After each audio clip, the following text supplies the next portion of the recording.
guys, this is Crazy Kevin here, and I'm here with PFL fighter Ty Johnson. Ty, how we doing? Doing good, man. Can't complain. My man, my man. Now, you just had your debut in the PFL about 2 weeks ago. Talk to us about your performance and what's next for you. Oh man, it was a fun fight. Obviously, I wish I could have came home with a win and stuff. I fought a pretty good prospect in Bryce, and I thought I put the fight to him. I thought I pushed the whole time. I threw everything in the kitchen sink at him. Just he was a good wrestler. He was able to control on top good, and just back to training now.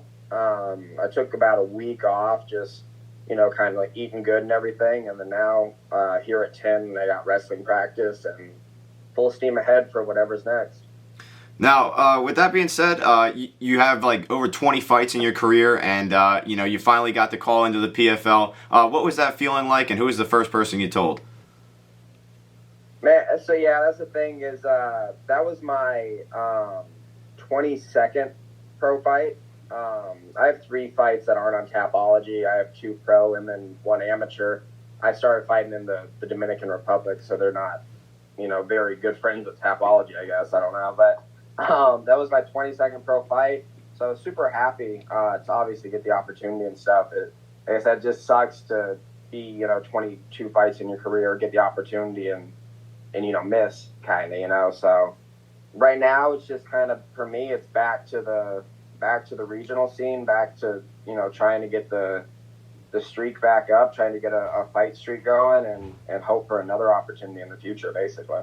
Yeah, now 100%. Now, you faced a tough prospect in Meredith. Now, Meredith was a big favorite against you. I was curious if you happened to see that. And with that being said, how many wins do you think it will take you on the regional scenes to maybe see you back in the PFL? Yeah, so I saw the odds and everything, and I guess I get it. I mean, at the time he was 5-0, and I was on a 7-fight streak, and honestly, like, he hadn't fought anybody really good, so I don't understand kind of the odds on it. But basically, the way MMA odds work, if anybody's undefeated, people just they bet on them. So I mean, I guess I get that. And then as far as that goes, man, like, I would talk to my coaches and stuff, and I want to stay active. If I can, I'll fight 5 more times this year, man. Like, I'll do as much as I have to do to get another opportunity, whether it's PFL, whether it's the UFC or wherever it is. I want to be able to fight on the big stages. I want to be able to fight, against the best people in the world and make money. So whatever that takes to do, like, I'm willing to do it. I hope it wouldn't take more than, 5 fights. I hope it wouldn't take more than that. Right. No, that would definitely be ideal, and that would definitely be nice. Now, with you being in the PFL for the first time, how is the PFL different than any other organization you may have fought in? The PFL, everything was just, bigger, like production-wise, and it just felt bigger. But they treated the fighters well and stuff. I mean, they put us in a nice hotel. They gave us, a nice per diem, to use for food and stuff. So and we had access to, the rooms to train, the saunas, all that stuff. So in that sense, very good. Me personally, I definitely got the blue corner feel. I was brought in to fight one of the roster guys and stuff. So, that is what it is. I kind of expected that a little bit. It probably got to my head a little bit more during the fight than I would have wanted to. But PFL is a great organization, I think. I mean, it was very fun to fight for them. I'd love to be back. Even if it is, like you said, against another roster guy, and I'm kind of like blue corner coming in. I'm a guy that just fights for, the opportunity to be able to do that kind of stuff. Absolutely. Now, with you fighting as well too in Anthony Pettis' organization, how is fighting in Anthony Pettis' organization, and how is it different compared to the PFL?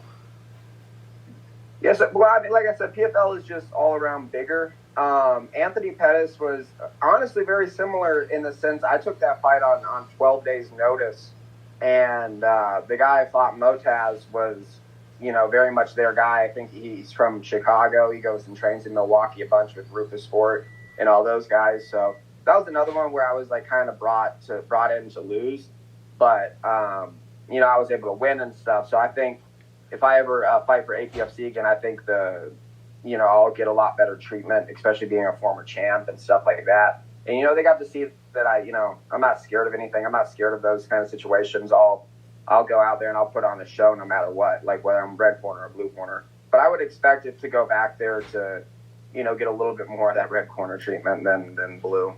Now, how do you prepare for a fight when you're saying like, how do you prepare for a fight when you're like going in there, and you're feeling like, you are the big underdog, or maybe you are that blue corner like you mentioned? Dude, it's tough, man. Like, I'm kind of like a nomad, dude. Like I grew up in the Dominican Republic. I lived there since I was 14 years old, and doesn't matter how much Spanish you speak, I'm still a white guy living in the DR. So I was never the hometown guy. And then coming over here in the States, I would fight in Miami, I'd fight in Tampa, and in Jacksonville, or here in Texas. And I'm not from any of these places, so I've never actually been into a fight where I'm like the hometown dude. Like, I guess the most hometown I could be would be fighting in the DR, but if I'm fighting another, like a Dominican guy, like I'm just not the hometown guy, unfortunately. So it's not anything I haven't like dealt with before. With the PFL, it was just on a bigger stage, and I think it let me, it affected my performance a little bit. Like, I went in there trying to kill the guy. Everything I threw at him was to knock him out or submit him. I think strategically I could have done a lot better in that fight. But it's nothing new to me. Like I said, I've never kind of been the hometown guy. Like I said, I don't really have a hometown to go to. You know what I mean? Right. No, fair enough. Now, with you having so many fights, which fight do you think was the hardest one to prepare for in the gym? Dude, honestly, any of the fights during COVID were hard, man. Like we were under, in the Dominican Republic, we were under a lockdown that was 5 p.m. to 5 a.m. So we had to be in your house by 5 p.m. You couldn't leave till 5 a.m. You couldn't go to a gym. You couldn't do there was social distancing. It was crazy. So like those fights were really, really hard. I was just, trying to train as much as I could. I had my little brother who's was a blue belt in jiu-jitsu at the time, and just basically training with him at the house. So for about 5 fights in my career, it was really kind of tough, and just living in the Dominican Republic and fighting during COVID. Other than that, everything else has been kind of great for me. I mean, I love training. I train every day. I train, 2-3 times a day. And other than the COVID parts, I think, training's been pretty good for me. Awesome. No, that's definitely good to hear. Now, when it comes to you just training all over the place in like Texas, and you said, you've been from the Dominican Republic, which fighter or coaches do you think have helped you the most in training? Yeah, so I'm here right now in Frisco, Texas, and I train at Next Generation MMA, which is under Chris Brennan. And, Chris Brennan's a legend in himself. He's in the MMA Hall of Fame, and he fought in the old UFCs. He fought in Pride and all the old organizations. So he's a jiu-jitsu guy. He's a grappler. So it really fits my style. And then our striking coach is Austin Ford. Austin Ford used to be one of the striking coaches at Glory MMA in Kansas. And so he trained with James Krause and all those guys, very, very knowledgeable on the feet. So those two are the main coaches here at the gym. And then, we got a bunch of other guys that train, like even Chris's son, Lucas. Lucas Brennan I'm his main training partner. Me and him train together every single day. We got people in here that are Glory kickboxing vets, black belts in jiu-jitsu. So main coach is Chris Brennan, Austin Ford, and then everybody else at the gym just helps out so much as well, though. That's awesome. No, that definitely sounds like a great group, and that's really awesome to hear you're getting some great training over there. Now, I talked to a lot of fighters, and they always mention that getting fights are really hard on the regional scenes. Do you happen to find that same issue as well, too, when you're going out there to try to find a fight? So last year, I went on a bad streak of, I think 8 different people pulled out against me. It was really hard for the weight cut, too, because I would get a fight and I'd go up in weight, and then I go down in weight, and then they'd get canceled, so I have to go back up in weight. But when I was in the DR, man, I was honestly I was getting fights left and right. I mean, I think one time I fought 6 times in 1 year. The first year I was here, I had fought 5 times in 1 year. And for some reason, just getting fights in the States, especially when you're trying to go for good promotions. I mean, I guess you could go fight at Bump Up fuck FC and get a guy that's like 2-12, but to get against good fighters, against people that are like decent, it's been pretty hard here in the States, man. And I think a lot of it has to do with just people want to protect their record. If you got talent, they want to try to protect that, and they don't want you to really fight good people until you're getting paid for it. And I get it, but like for a guy like me, that I'm okay with fighting on the regional scene. I want to fight. I want to get on cards and stuff like that. It's been hard to actually find people. Yeah, no, it definitely sounds like that. And another thing that I've always been trying to figure out recently is with these fighters, they'll take these fights on the regional scenes, and then they'll be like 2 weeks away from the fight, and they'll pull out. Why do you think these fighters do that? And why can't they just not take the fight straight up? Because I feel like some of these guys, they maybe are, like you said, protecting their record. Yeah, well, any promotion's good promotion. So if you're 2 weeks out, they've probably done all the promotion for you. You get the cool pictures. You get the, you're fighting on this date on UFC Fight Pass and all the promotion out of it.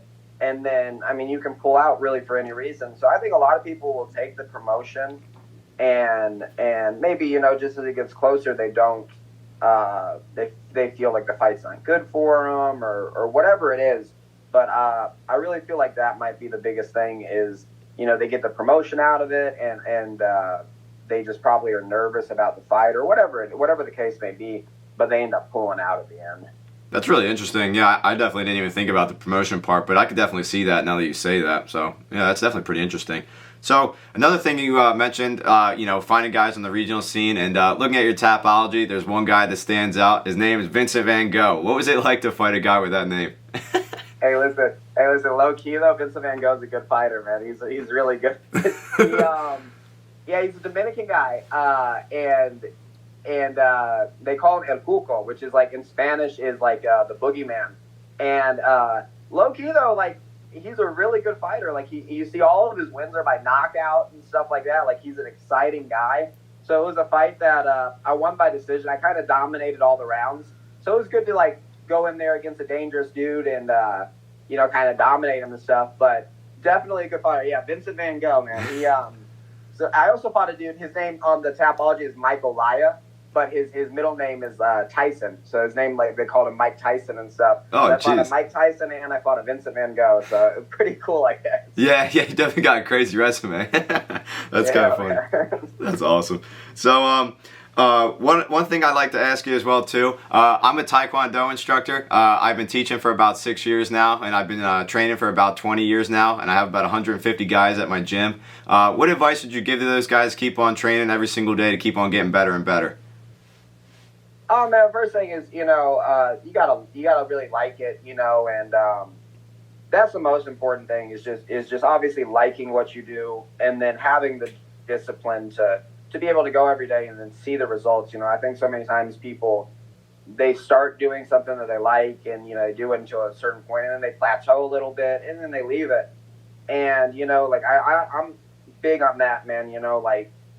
Quitters never win. Like, if you keep with it, you'll find kind of like that pot of gold at the end. That doesn't have to be a professional fighter. That could be whatever it is. That could be a weight loss journey. That could be a self-confidence thing. But I think you have to give whatever you do the time to actually see the benefits. And as long as you got that discipline in your life and you enjoy doing it, man, like I think it's any kind of sport is just wonderful for you. It can only do good things for you. Absolutely. And it's really funny too that you mentioned a quote. You said quitters never win. We do something at the beginning of our classes. It's called a student creed, and one of the last sentences is basically what you said. So I thought that was kind of funny message as well too. So it's definitely awesome and definitely some good advice. Ty, Fair. last message out there for the fans out there that are going to be watching this video. Hey man, last message. Get me on a card, whoever it is. Then I'm open. I'm a free agent. I'm ready to fight. If you want me on your card, I bring the heat every time. I'm a finisher. Most of my fights have been by finish. I go in there and I put on a performance every time. So if you want me on your card, man, just all you have to do is message me, and I'm open to anybody. As long as the offer's good and I'm finding a good guy, trust me, I'm there. Let's do it. Awesome. Ty, hopefully you get a fight soon, and we're looking forward to keeping up with your career, and hopefully we can get another one with you soon. Thanks a lot for coming on. Hey, brother, I appreciate it so much. Thank you for the interview, man. My man, thanks a lot for coming on, and again, looking forward to your future fights.